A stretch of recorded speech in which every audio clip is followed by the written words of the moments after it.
The last court proceeding on this matter was actually just this past Friday. The judge now has 20 days to determine whether or not the young boy will be tried as an adult. Two families now awaiting a decision in a case that has stunned a small town in Pennsylvania. About a year old right now.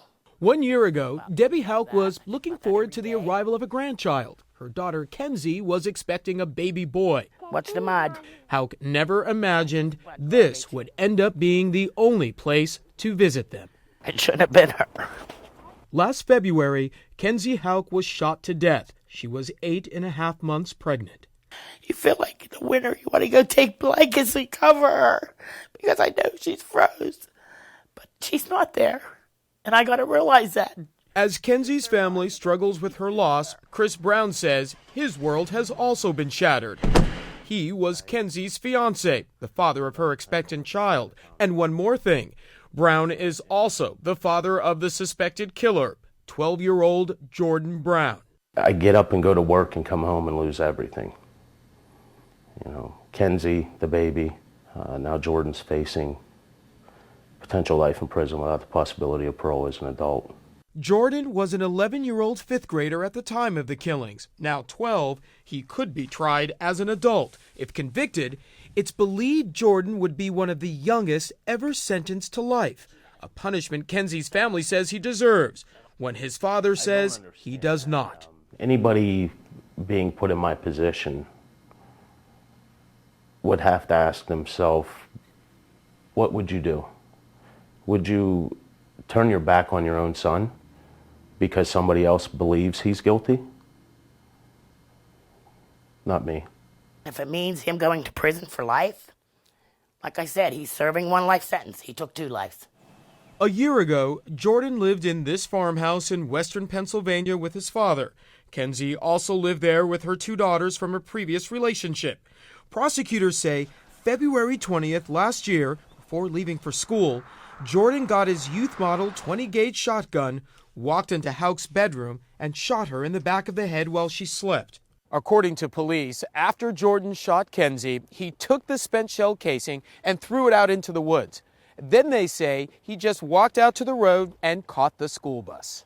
Prosecutors say his possible motive for the killing, Jordan was close to his father and may have been jealous of Kenzie, an allegation his father strongly denies.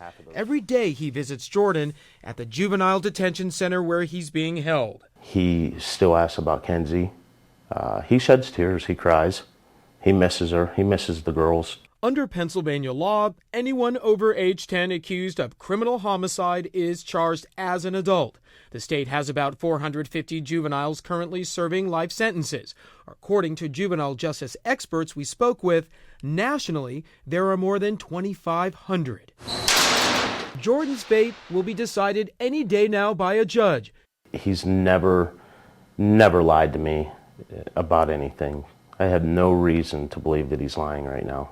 Maybe he loves you so much he doesn't want to disappoint you? No, I've had private talks with Jordan. Had he had any knowledge of what happened that horrible day, he would have told me. If Jordan is tried and convicted as a juvenile, he will be able to walk free at age 21, a sobering thought for Kenzie's family. To put him away as a child and him be out at 21 is absurd. But we're not the judge, so.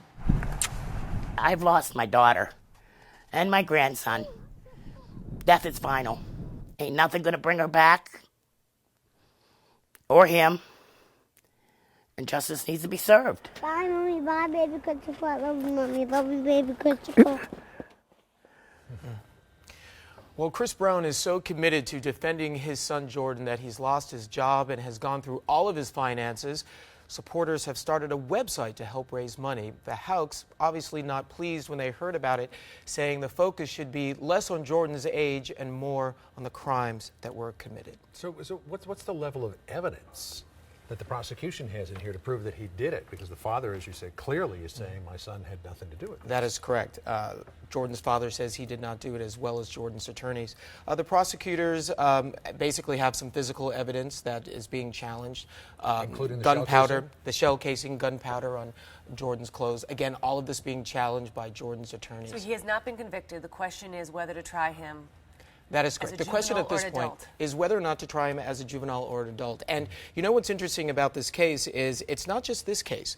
Tomorrow we're going to be looking at the Supreme Court that is actually right now reviewing whether or not it is cruel and unusual punishment to sentence juveniles to life in prison without parole. All right, looking forward to that. Just to remind you, tomorrow in part 2 of Growing Up Behind Bars, should young criminals, any young criminal, be jailed for life without parole?